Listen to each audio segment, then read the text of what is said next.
एक गांव में अरुण नाम का एक किसान रहता था। परिवार में उसकी पत्नी और 2 बच्चे थे। वो अपने छोटे से खेत में फसलें उगाता था, जिससे कि वो अपने परिवार के लिए 2 वक्त का खाना जुटा पाता था।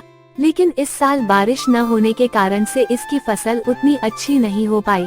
एक दिन वो अपनी पत्नी के साथ खेत में खड़े होकर बोल रहा था, हे भगवान, अगर बारिश हो जाए तो इस बार सभी किसान की फसल अच्छी हो जाएगी। उसकी पत्नी भी बोलती है, सही कहा आपने, अगर बारिश हो जाती है तो इस बार हमारे पास काफी अनाज आ जाएंगे। बारिश की आस में किसानों की उम्मीदें टूटने लगती, लेकिन बारिश की एक भी बूंद जमीन पर नहीं गिरती है। सभी किसानों की फसल बर्बाद हो जाती है और अरुण की भी फसल पूरी तरह से बर्बाद हो जाती है। ये देखकर अरुण बोलता है, हे भगवान, इस बार किसानों का बहुत नुकसान हो गया है। फसल पूरी तरह नष्ट हो चुकी है। मैंने तो इस फसल और बच्चों की पढ़ाई के लिए कर्ज भी ले चुका हूँ, उसको मैं कैसे चुका पाऊंगा। ये सुनकर अरुण की पत्नी अरुण को सहारा देते बोलती है, कोई बात नहीं, अब जो होना था वह हो गया। हमारे पड़ोस वाली दीदी बोल रही थी कि राकेश भाई शहर गए हैं, हो सके तो आप भी शहर चले जाइए। शहर जाकर थोड़ा पैसा कमा पाएंगे तो कर्जा भी चुका देंगे।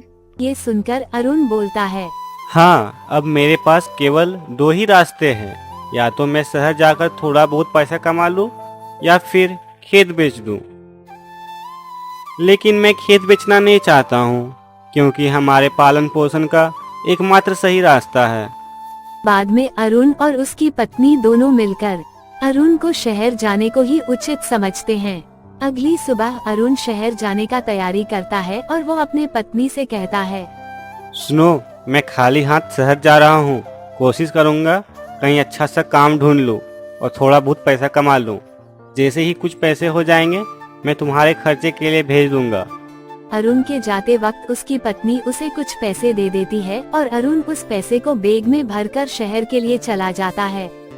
शहर पहुंचकर वो काम ढूंढना शुरू कर देता है, लेकिन पूरा दोपहर काम की तलाश करते करते वह थक जाता है, लेकिन काम नहीं मिलता है। उसके बाद वो एक बगीचे के पेड़ की छांव में बैठ जाता है। वहीं पास में 2 जेब कतरे आपस में बात कर रहे होते हैं।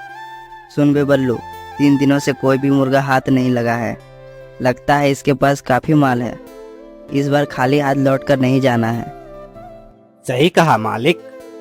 चल अब काम पे लग जा, मैं इसे बातों में उलझा लूंगा और तू इसका बैग लेकर 1-9-11 हो जाना।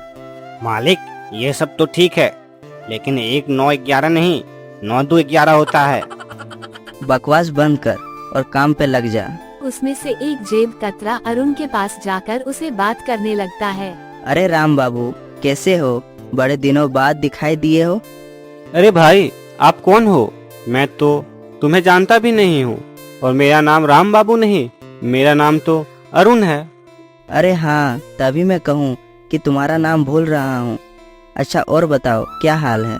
अरे क्या बताएं भाई, गांव से शहर आया हूँ काम की तलाश में, लेकिन काम तो मिल ही नहीं रहा है।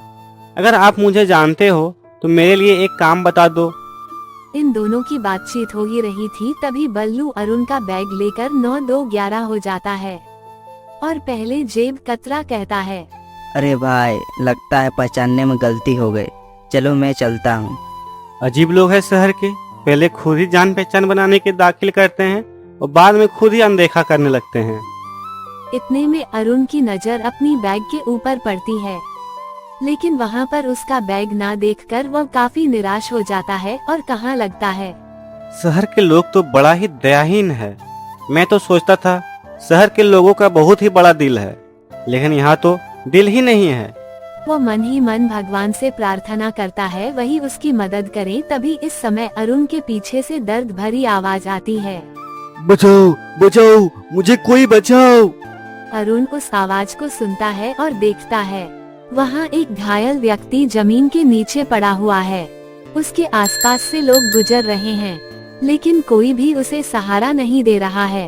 अरुण उसकी घायल स्थिति को देखकर तुरंत अस्पताल ले जाने का इंतजाम करता है। अस्पताल ले जाकर वो डॉक्टर से बात करता है। डॉक्टर साहब, इन्हें देखिए, ये बहुत ही घायल है और दर्द के मारे तड़प रहा है।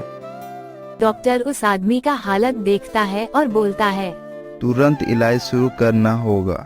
इसके लिए तुम्हें कुछ पैसे काउंटर में जमा करने होंगे। ये सुनकर अरुण आश्चर्य में पड़ जाता है और डॉक्टर से कहता है, डॉक्टर साहब, आज ही मैं सुबह शहर से आया हूँ काम की तलाश में, लेकिन काम तो दूर की बात है, ऊपर से मेरा बैग भी चोरी हो गया। डॉक्टर उस व्यक्ति का तुरंत इलाज शुरू कर देते हैं और कुछ समय बाद बाहर निकलते हैं। तभी अरुण अपनी जेब से पर्स निकालता है जो उसे घायल व्यक्ति को अस्पताल लाते हुए उसकी जेब में से गिरते हुए मिल गया था। वो उसे डॉक्टर को दिखाते हुए बोलता है, ये लीजिए डॉक्टर साहब, ये इन्हीं का पर्स है। मैंने तो इसे खोला भी नहीं, देख लीजिए, शायद इसमें कुछ पैसे हो। डॉक्टर उस पर्स को चेक करता है तो उसमें बहुत सारी आईडी कार्ड और क्रेडिट कार्ड होते हैं। जब डॉक्टर उनकी आईडी कार्ड को चेक करता है तो उसे पता चलता है ये तो शहर के सबसे अमीर आदमी है। वो तुरंत अरुण से कहता है, अच्छा हुआ कि तुम इन्हें हॉस्पिटल लेके आ गया। तुम जानते हो ये शहर के सबसे बड़े आदमी हैं। मुझे नहीं पता डॉक्टर साहब, मैंने तो सिर्फ अपना फर्ज निभाया। डॉक्टर अरुण को शाबाशी देता है और बोलता है, कल सुबह इन्हें होश आ जाएगा। तुम कल सुबह आके इनसे मिल सकते हो। सुबह होते ही अरुण हॉस्पिटल आ जाता है और डॉक्टर से पूछता है, डॉक्टर साहब, अब इनकी तबीयत कैसी है? हाँ, अभी इनकी तबीयत बिल्कुल ठीक है, तुम मिल सकते हो। डॉक्टर उस आदमी से अरुण का परिचय कराते हुए कहता है, ये अरुण जी है, इन्होंने ही आपकी जान बचाई है, आपको ये ही हॉस्पिटल लेकर आए थे। ये सुनकर राजू जी बोलते हैं, धन्यवाद मेरी जान बचाने के लिए। तुम कौन हो और क्या करते हो? तभी अरुण बोलता है, मैं गांव से शहर आया हूँ एक अच्छे काम की तलाश में, लेकिन अभी तक मुझे कोई काम ही नहीं मिला। मेरे ऊपर कर्ज है और मैं उस कर्ज से मुक्त होना चाहता हूँ, इसलिए मैं शहर पैसा कमाने के लिए आया हूँ। राजू जी यह सोचकर हैरान हो जाते हैं कि यह व्यक्ति इतनी परेशानी में होते हुए भी मुझे हॉस्पिटल लेकर आया। वह कहते हैं, मुझे जानकर ये बहुत अच्छा लगा कि इस समय में भी तुम जैसे अच्छे और ईमानदार व्यक्ति हैं। राजू अरुण से बहुत खुश होता है और उसे वह अपनी कंपनी में एक छोटा सा काम दे देता है, जिससे कुछ दिनों बाद अरुण काफी पैसे कमा लेता है और वह अपना सारा कर्जा चुका देता है।